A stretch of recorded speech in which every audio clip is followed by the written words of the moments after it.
I've seen evidence that apparently T-Rexes might have also been feathered like giant chickens. Yeah. So now I've got this Is that thought. not you? Is that not accepted now though that they had feathers?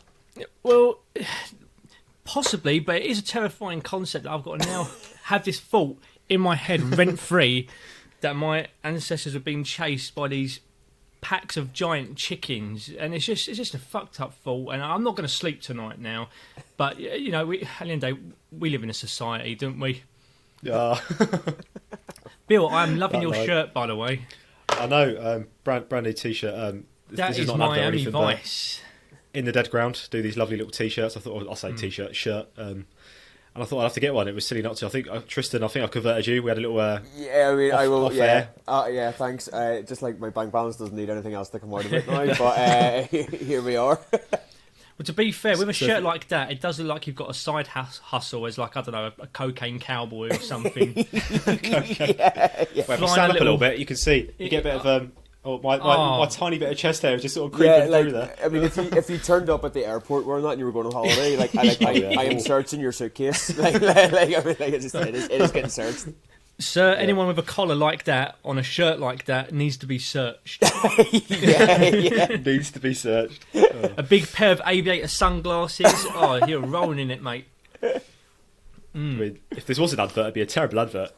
I don't know. Like I still want to buy one even more now. Like, get arseholes no matter what. That reminds me of Tristan. Matter, I completely forgot about it. I forgot to do it last week. The person who that was as well was a police officer, according to our guest. And then we had someone who is a regular listener who is a police officer, and she messaged in saying, she goes, "We're not all cunts, you know." She's like, she goes, "Can you please just clarify?" I was like, so I said to her, "I'll clarify that we've had a police officer message in saying they're not all like that, and that individual was acting as a rogue agent." yeah. Okay. But I don't know. I can't say it. I don't know. We're yet to be proved wrong, so here we are. For you, just take your weights off. Like, you know, it's yeah. But like in terms of like even dumbbells as well, people leaving dumbbells just lying on the floor and stuff. Like someone's going to trip over that. Like, you know what I mean? Yeah. So yeah. That's the big one. What do you think, Tom? What we said on the RPF?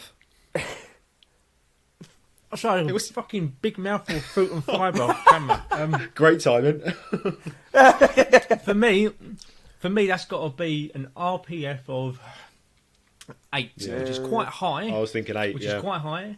But it was more, sometimes you have to be though. Yeah, it was more. And this is just like COVID related. But it was like last year we lived in a different house, and I was like training out in the front yard, and we had this tiny little front yard. So we just have these people going past trying to talk to me, and I'm like mid-wad, and I'm just like I can't breathe. Like, stop talking to me. Yeah. There was some moment once, and like I just finished, and it was like the middle of summer, so it was really really warm. Again, like she wanted to know, but I was like literally dying on the ground, and it was in the middle of summer. I could just fall off the assault bike at the front of the house. Obviously, people were looking, who's this weirdo at the front? Because we had no space on our back, so I had to do it at the front. And I'm lying there going, like, you know, like doubled over the fence or whatever. And she just walked past, like, sorry, excuse me. And I was like, yeah. She was like, could you give me some advice on how to get rid of, you know, these bingo wings at the back? And I was like, I'm literally like, I am doubled over, right? And I'm like, oh, sorry, I can't breathe. She's like, oh, but I just want a wee bit of advice. And I literally just went, would you just, I was like, just fuck off. I just like crawled into the house and just was like, you know, but yeah, like that was just like, that's obviously a really extreme, like that's only going to happen thing. But yeah, it's, like, people come up to me just, you know, I completely get you. I've had it before at work where I had one of my bosses came up to me, and this was Orcus, one of my bosses. And I was, you can't say. I was like, I was doing, I think it was 21.2. You cross it open with the dumbbell snatches, and I was trying to do the dumbbell snatch, trying to control my breathing because I couldn't breathe anyway. Yeah. And then someone comes over and starts talking to me about, have you seen this email? And I was thinking, do I look like? I was like, do you look like I've seen this fucking email? I was like, I was just like, yeah, I'm dealing with it. I'll deal with it later. I'm just doing the dumbbell snatch. I'm like, yeah, I'll do it in a minute. I was thinking, I was like, I can't just turn around and go, just fuck off, can I? Because it's like my boss. So but yeah. But I think you should be able to. Like, do you know what I mean? Yeah. I obviously, but in that moment, like you're obviously a little bit, especially if you're doing something like 21.2, you're like that's all you care about. You're like, it's absolute hell. Yeah. And like somebody, what goes through their mind to think, oh, here, do you know what would be a really good time now to go and speak to this person when they're in the middle of fucking 50 dumbbell snatches and you know, like 15 burpees. You know, like, at what point did he think he was going to, like, yeah, that's fucking ridiculous. So, I mean, just on that case alone, it's 10.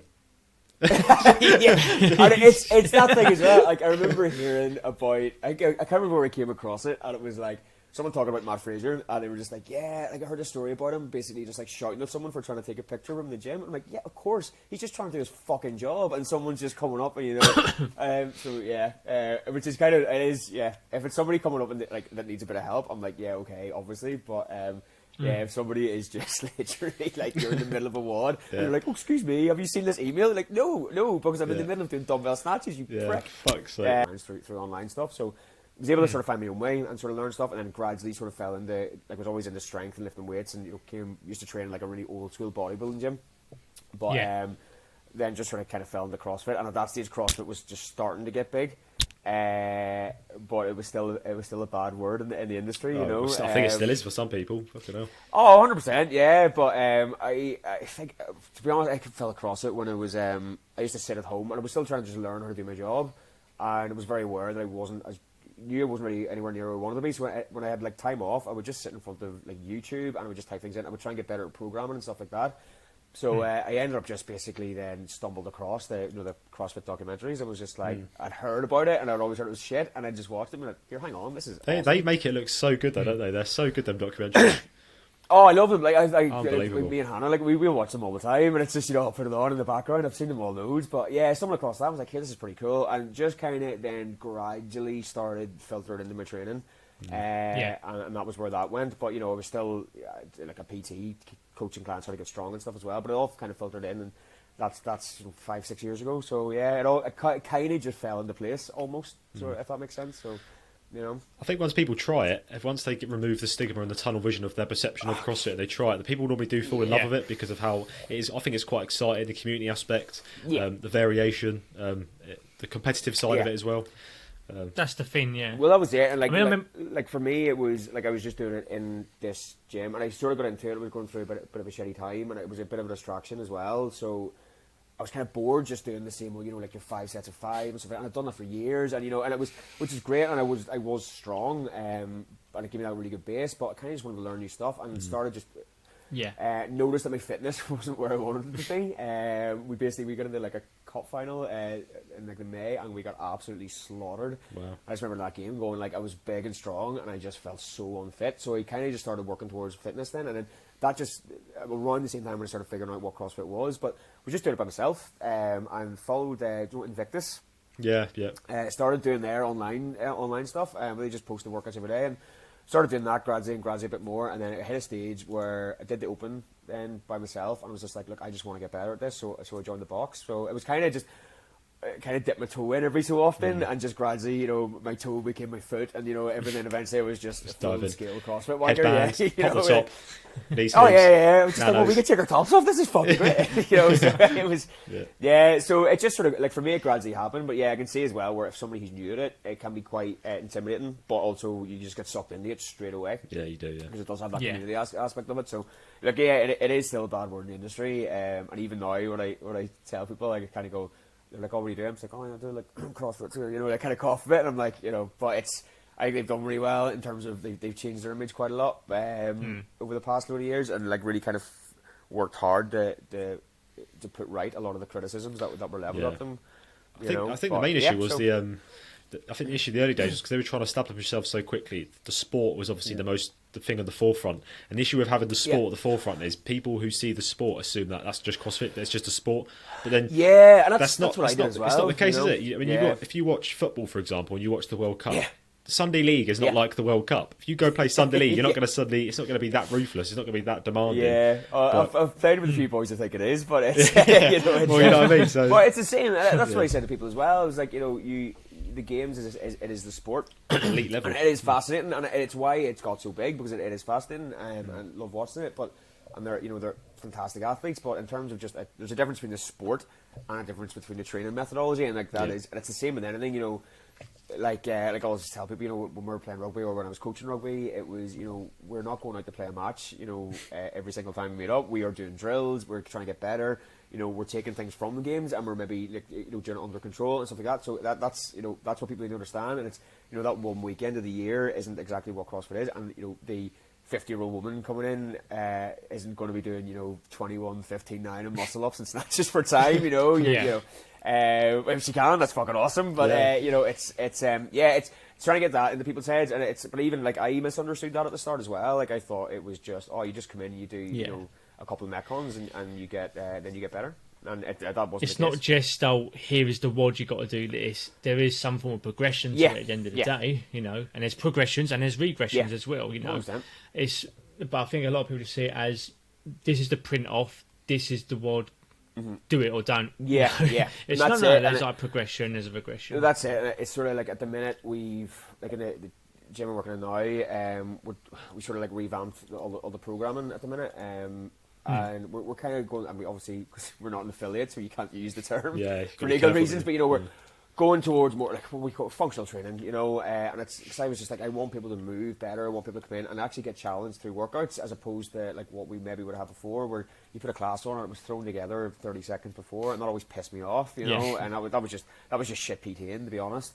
But like I sort of say to people now, and you can see them coming in, looking at the whiteboard, and they're like, "Oh, I can't do any of that." And I'm like, "Well, we'll always program for the fittest person in the class, but that doesn't mean, you know, if somebody can come in here and they can bang out, say, 10 pull-ups, that doesn't mean that you can do ring rows and you're still getting the exact same workout out of it and you've got the same stimulus." So it's trying to get people to understand that, and once they do, they're like, "Oh, cool," and then they can see a progression to get there, you know, and that's for me, that's what draws people in, isn't it? That seeing their progression over time. People get excited when they progress, don't they? And there's so many opportunities to progress in different elements of CrossFit. I think that's what excites people, isn't it? Definitely, and it's kind of the thing, and I know like CrossFit gets sort of a lot of shit about, you know, "Oh, you're just doing like all these really complicated movements at you know, high intensity." And like, if it's coached right, you're not, you know, you're doing it very safely. But you know, what I like about it is for me, like the fitness industry tends to focus a lot on, you know, it's just HIIT training.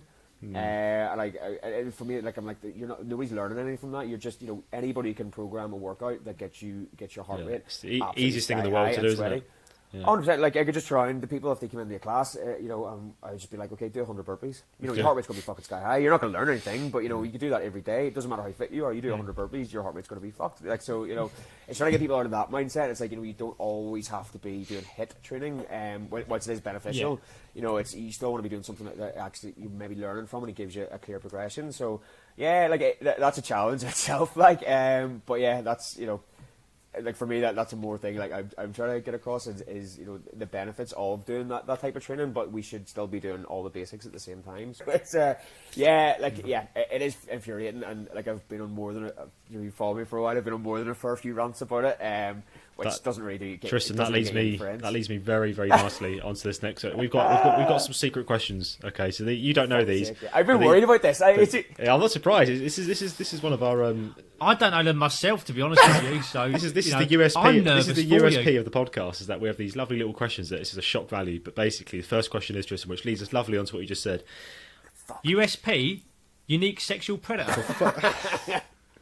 And Tristan's just been cancelled. I've just been cancelled. Cheers, thanks. The one thing I asked you not to do was going to be cancelled. Well, look, if you're going to be a sexual predator, I'm not saying anyone is a sexual predator, and if you are, then that's, well, obviously I don't, you know, don't be a sexual predator. This is but not if you are a sexual predator, at least be a unique one. A unique one, yeah. But don't be a sexual predator, unique or otherwise. Just don't be. Just don't be one. There's no fucking need for it, like none at all. Don't. There's no quickly need. moving things on. But if you were going to be one, you'd probably want to be a unique one. But just don't be one. Just don't be one at all. Don't be unique about it at all. Quick, just don't be one. Just be let's unique. lower our credibility quickly. Bill, you're already wearing a shirt, so that's okay. Right.